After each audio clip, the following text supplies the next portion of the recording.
अब अपन next chapter start करेंगे, ठीक है। Special purpose book, subsidiary books, chapter 6, ठीक है ना। अब अपन इसमें ओरिजिनल मतलब जनरल एंट्रीज के बाद आप सब्सिडरीज बुक इसके बारे में पढ़ेंगे। इसमें मतलब हर पर्पस के लिए एक बुक दी गई है, उसको सब्सिडरी बुक्स बोला जाता है। जैसे परचेज के लिए परचेज बुक रहता है, सेल्स के लिए सेल्स बुक रहता है, तो हर एक चीज़ के लिए इन्हें पर्टिकुलर बुक्स प्रोवाइड करिए। और कैश ट्रांसैक्शन की सिंपल कैश बुक, ये सब, ठीक है ना। तो मीनिंग क्या होता है सब्सिडरी बुक्स का? In modern approach to accounting different set of books are maintain to record different types of business transaction. हर तरह का देखो मेंटेन किया जाता है रिकॉर्ड करने के लिए, ठीक है ना। अलग अलग तरह की बुक्स मेंटेन किए जाते हैं बिजनेस ट्रांसैक्शंस को रिकॉर्ड करने के लिए। The set of books which are use to make primary entries to business transaction are called subsidiary books. यहाँ तक करना, ठीक है। According to modern system of accounting the book is when transaction are recorded. ये सब रहने दो, इसको यहाँ से यहाँ तक करना, ठीक। अब कितने टाइप्स ऑफ सब्सिडरी बुक्स होते हैं, ठीक है ना। देखो कैश बुक होता है, purchase book, sales book, purchase return, sales return, और लास्ट में अपना आता है जनरल प्रॉपर, ठीक है। It is not necessary for every business organisation to keep all books. There number can be increase और decrease according to the needs of the organisation. जरूरी नहीं रहता कि सारे बुक्स रखे, ये अपने ऑर्गेनाइजेशन जो भी रहता है, बिजनेस रहता है, वो अपने नीड के अकॉर्डिंग इन बुक्स को पढ़ा सकता है, रख सकता है या हटा सकता है, ठीक है ना। अब देखो कैश ट्रांसैक्शंस में सिर्फ कैश बुक अगर देखा जाए जिसमें सिर्फ कैश ट्रांसैक्शन रिकॉर्ड करेंगे तो simple cash book, 2 column cash book, 3 column cash book, फिर आता है अपना पेटी कैश बुक, ठीक है ना। अब सब्सिडरी बुक्स में देखेंगे तो ये सब्सिडरी बुक्स में हमेशा नॉन कैश ट्रांसैक्शन रिकॉर्ड करते हैं, मतलब जिसमें कैश ना मिला हो, क्रेडिट ट्रांसैक्शन रिकॉर्ड होते हैं सारे। तो purchase book, sales book, purchase return, sales return, bills receivable, bills payable, journal proper, ये सब कैश के लिए, कैश ट्रांसैक्शन के लिए कैश बुक होता है, और जो क्रेडिट ट्रांसैक्शन रहता है उसके लिए पर्टिकुलर इनके बुक्स होते हैं, ठीक है ना। अब एडवांटेजेस क्या होता है सब्सिडरी बुक्स पर रखने का, क्या फायदा होता है? Saving of time and labour. Time और लेबर कैसे सेव होता है? Every subsidiary books records only a particular type of trans, क्योंकि देखो हर एक पर्टिकुलर सब्सिडरी होता है, हर एक पर्टिकुलर आइटम के लिए होता है, ठीक है ना।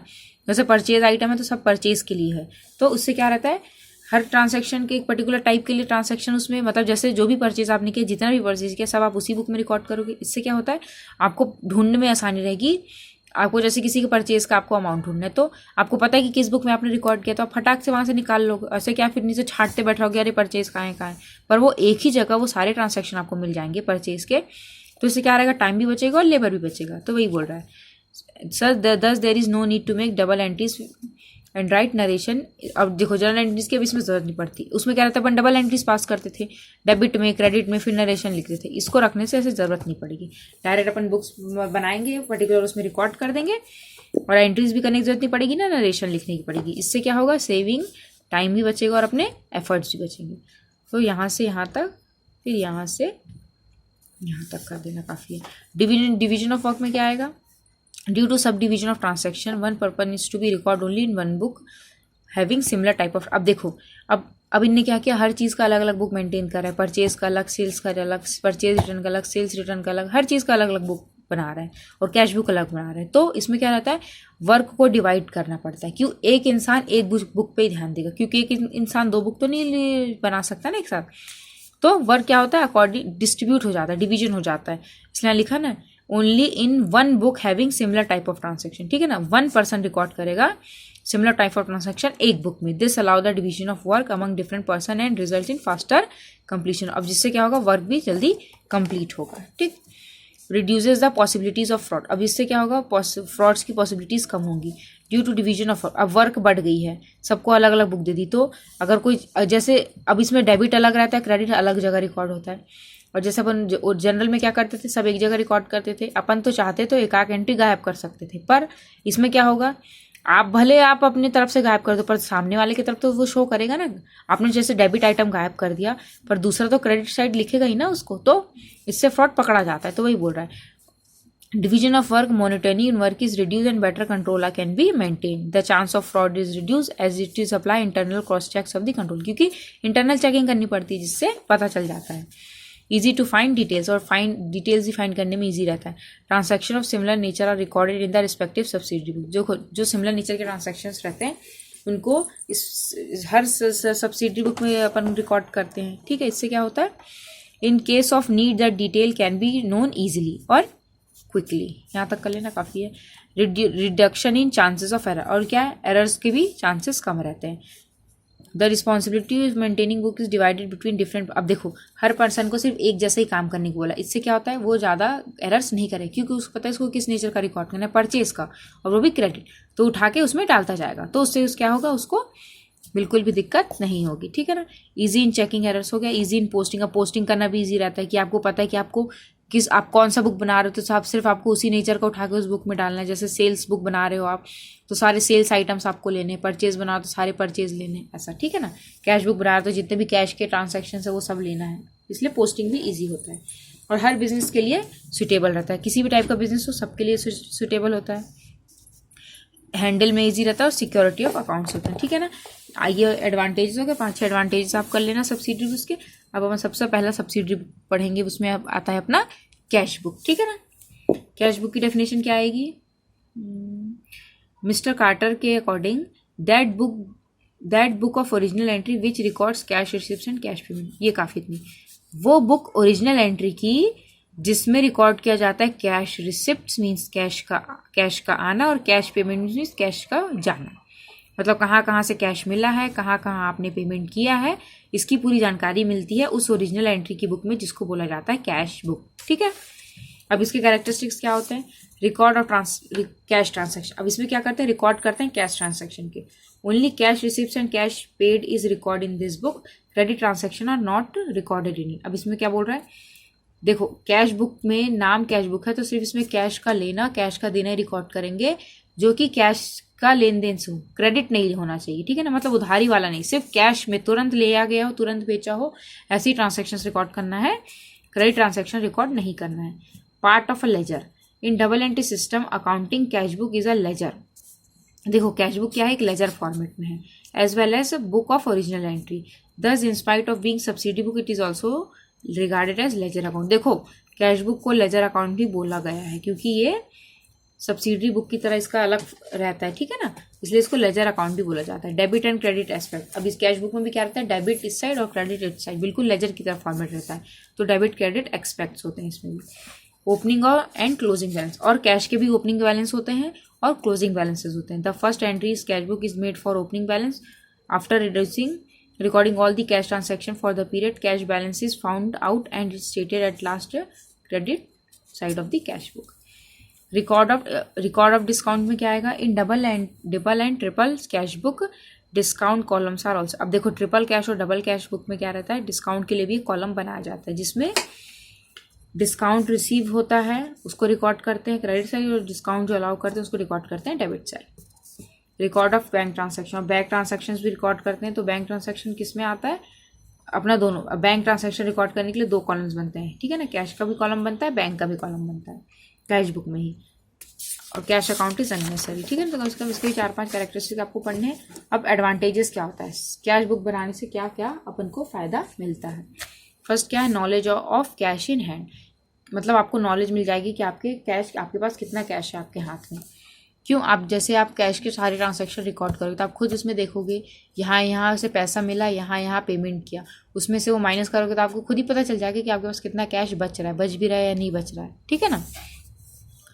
The cash book is balance daily, क्योंकि डेली बैलेंस किया जाता है, and is matched with cash in hand, the actual cash should tally with the cash book balance, otherwise it includes either theft और एरर इन मेकिंग एंट्रीज, ठीक है ना, tally करते हैं, और अगर टैली नहीं हो पाया तो फिर पता चल जाता है किसी ने चोरी तो नहीं की कैश की, कोई एंट्री कोई मिस्टेक नहीं, किसी ने कोई गलती तो नहीं करी, इससे पता कर सकते हैं। सेविंग ऑफ टाइम में टाइम बचता है, without cash book all cash transaction would have to be recorded in the journal, which means the entries would have been posted to the cash account in ledger. This duplication of work keep cash journal and cash account would have need more, ये वाला रहने दो। Reduction in work of ledger, अब इसमें क्या बोल रहा है, रिडक्शन होगा वर्क ऑफ लेजर से, कैसे, keeping cash book separately reduce the size of ledger, अगर अपन कैश बुक अपन सेपरेटली बना के रखेंगे तो जो लेजर का साइज होगा वो कम होगा। क्यों, because keeping cash transaction out of ledger is in separate book reduce the size of ledger and make it easy to handle. अगर आपने कैश बुक अलग से ही बना के रखा है तो लेजर को में आप उसको दोबारा उसको बनाना नहीं पड़ेगा, जिससे क्या रहेगा, आपका टाइम भी बचेगा और आपको ईजिली उसको हैंडल भी कर सकते हैं। Record of cash transaction at one place, और सारे जो भी कैश के लेन देन है वो सब एक जगह रिकॉर्ड होंगे, ठीक है ना। All cash and bank transaction are recorded in the cash book, thus maintaining cash book helps to locate all such transaction at one place. फिर नॉलेज ऑफ डिस्काउंट, और कैश बुक में आपने देखा कि आपने किसको कितना डिस्काउंट दिया है, आपकी कितना आपको डिस्काउंट रिसीव हुआ, ये भी सब उसको आपके बारे में पता चलेगा। फिर रिकॉर्ड ऑफ बैंक ट्रांसैक्शन में क्या होता है, as the bank transaction are also recorded in triple column cash book, thus there is no need to open bank account separately. अब देखो, अब अपन बैंक कॉलम भी, बैंक का जो ट्रांसैक्शन है अपन वो भी कैश बुक में ही शो कर सकते हैं, एक अलग से बैंक का कॉलम बना के। अलग से बैंक बुक बनाने की जरूरत नहीं है, कैश बुक वही अपना अलग से हो जाएगा, ठीक है ना। Cash book is a principal book as well as subsidiary book, ये तो उसकी डेफिनेशन है।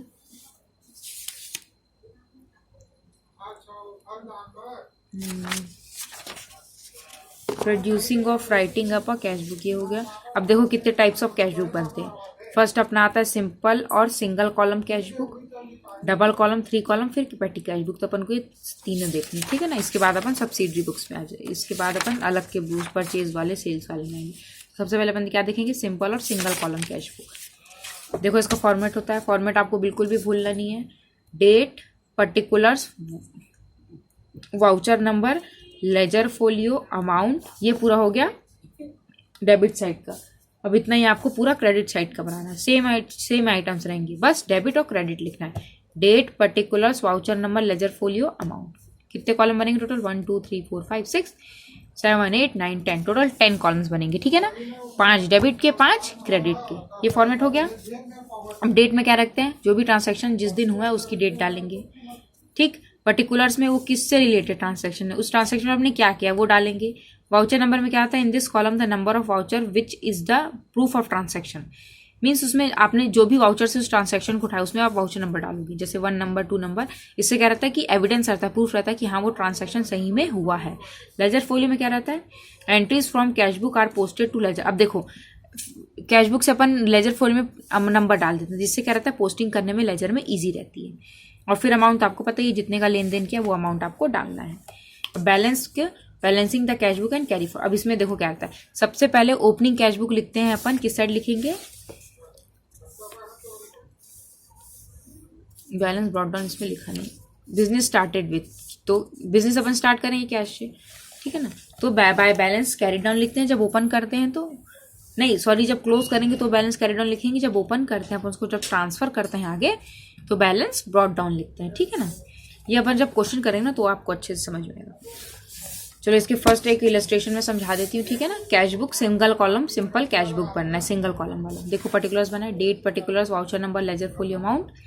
Date, particulars, voucher number, ledger folio, amount. Receipts, payment, debit, credit, ठीक है। अब फर्स्ट क्या है, started business with cash. Business start किया कैश से, तो मैंने जनरल एंट्रीज में बताई थी, एंट्री क्या थी, capital account debit to cash account, sorry cash account debit to capital.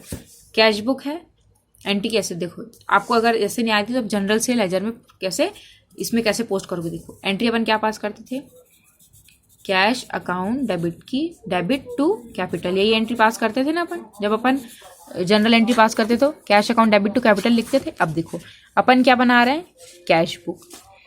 Cash book किस साइड लिखा है, डेबिट साइड लिखा है, तो आप डेबिट साइड लिखोगे, क्या लिखोगे, कैश के अपोजिट में क्या है, कैपिटल है, टू कैपिटल अकाउंट।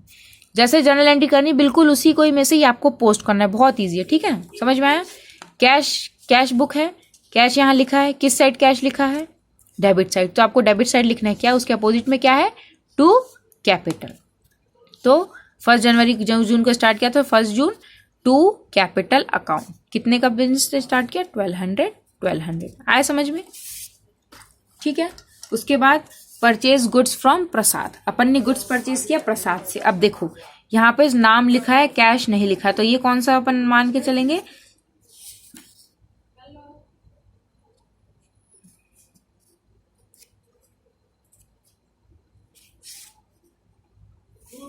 देखो परचेज गुड्स फ्रॉम प्रसाद बोल रहा है, ये कैसे ट्रांसैक्शन, नाम लिखा है मतलब ये क्रेडिट ट्रांसैक्शन। मैंने पहले बोला था कैश बुक में सिर्फ कैश का लेन देन ही होगा, क्रेडिट नहीं होगा, तो इसकी कोई एंट्री पास नहीं करेंगे। अब है इससे अपन ने क्रेडिट में जो गुड्स खरीदा, अब अपन ने उसको पे किया तो कैश दिया, तो ये तो आएगा, भले खरीदने का टाइम नहीं आएगा पर जब उसको पेमेंट करेंगे तब आएगा। अपन ने पे किया तो एंट्री क्या बनती है जब पेमेंट करते हैं, तो प्रसाद टू कैश, ठीक है ना, प्रसाद टू क्या होता है, कैश, यही एंट्री बनेगी।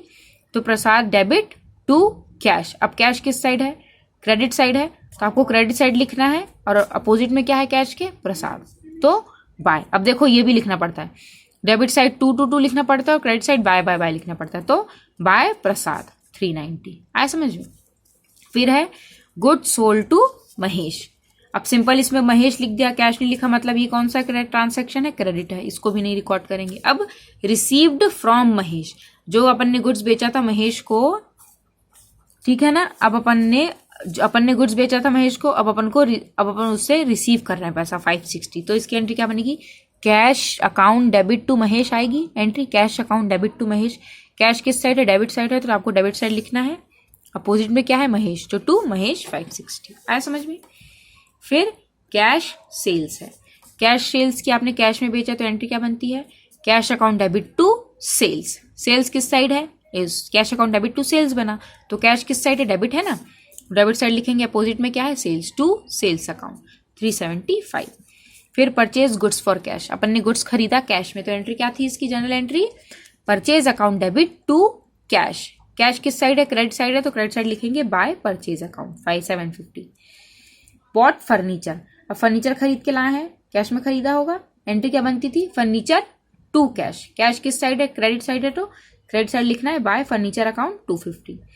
पेड रेंट, एंट्री क्या बनती है, रेंट पे करते तो rent account debit to cash, तो बाय रेंट, सैलरी पे किया तो बाय सैलरी। और फिर अब इन दोनों साइड का इसका टोटल करना पूरा, इसका टोटल करना पूरा। अब देखना इधर का अमाउंट ज्यादा रहेगा इधर के अमाउंट से, तो जितने का डिफरेंस आएगा उसको अपन डाल देंगे उस महीने की आखिरी तारीख में, बाय बैलेंस कैरिड डाउन 327, और फिर क्लोज कर देंगे। और फिर इसको दूसरे महीने के मतलब अगले महीने के 1 तारीख को बैलेंस ब्रॉट डाउन करेंगे, यही समझा रही थी मैं। ये तो बिजनेस स्टार्ट किया इसलिए अपन ने ब्रॉट डाउन नहीं लिखा, कैपिटल लिखा। अब अपन जब इसको कैरिड डाउन करेंगे, फिर जब इसको अगले महीने ट्रांसफर करेंगे, तो अब ये ब्रॉट डाउन बन जाएगा, ठीक है ना, कैरिड डाउन ब्रॉट डाउन, ठीक है ना। ब्रॉट डाउन मतलब लेके आए, यही अमाउंट है, देखो 327, डेट यहाँ 30 जून, फिर 1 जुलाई, आए समझ में। और यहाँ नोट भी दिया है, जून 3 और जून को 6 का क्यों नहीं रिकॉर्ड किया, क्यों, क्योंकि ये क्रेडिट ट्रांजेक्शन थे, ठीक है, आए समझ में।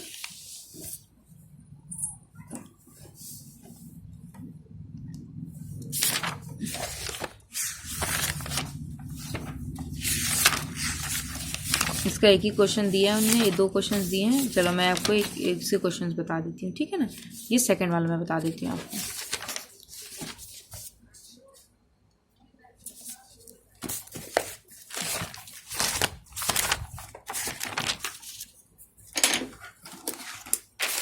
देखो कॉलम आपको बनाने हैं, आप पहले पेज का ऐसे पार्टीशन कर लो, ठीक है ना, ऐसे में बराबर बनता है, साइड कम ज़्यादा नहीं होता।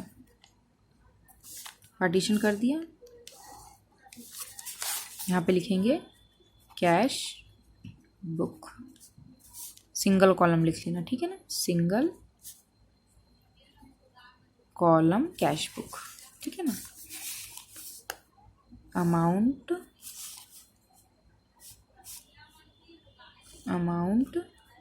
क्या था, लेजर फोलियो, छोटा छोटा कर लो, voucher number, particulars, date particulars, ledger folio, voucher number, हो गया।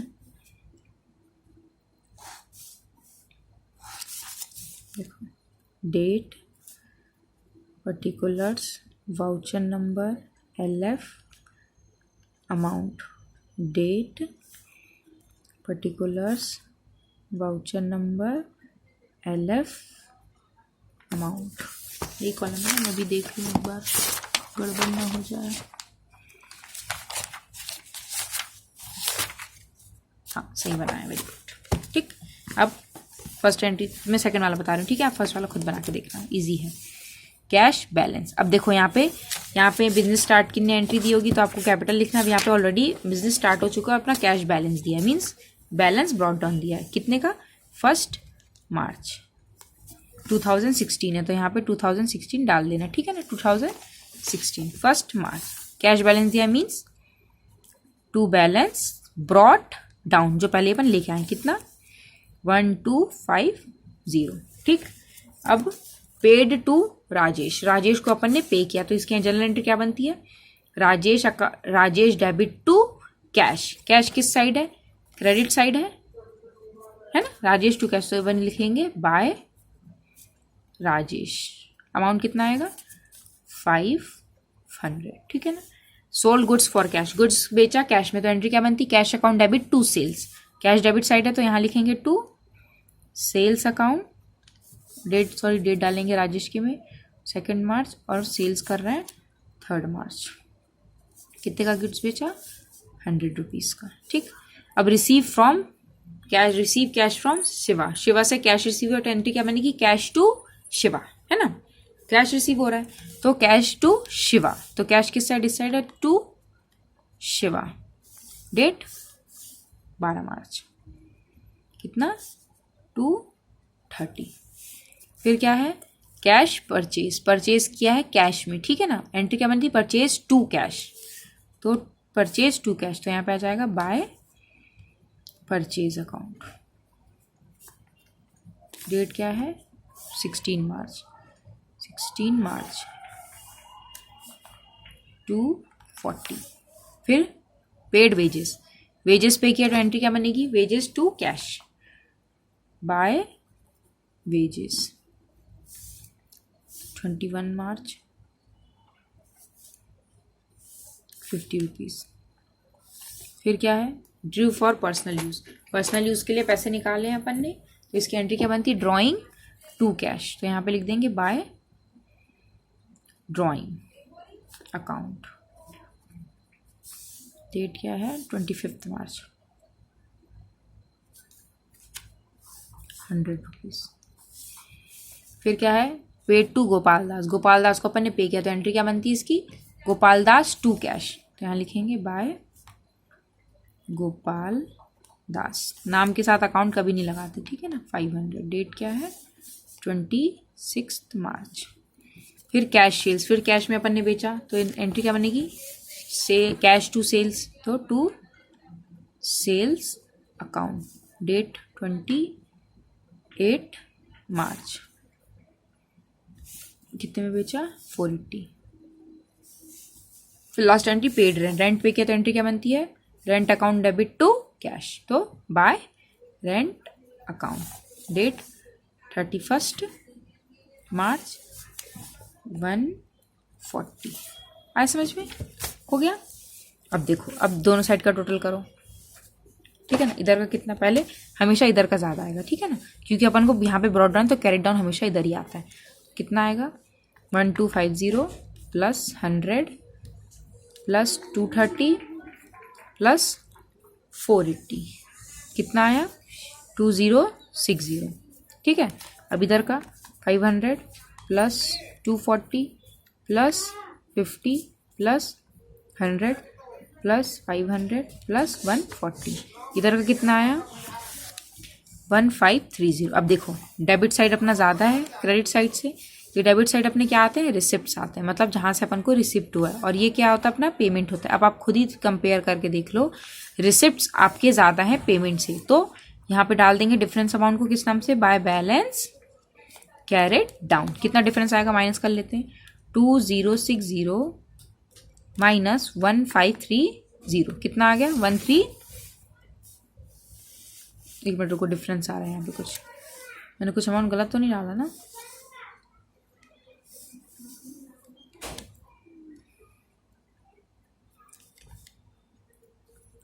वन 140 रेंट में 480 500 100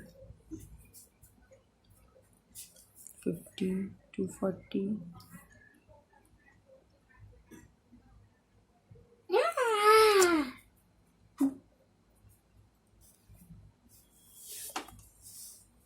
230 100 1250। एक बार फिर से देखते हैं, 1250 प्लस 100 प्लस 230 प्लस 480, 2060, ये तो सही आ रहा है।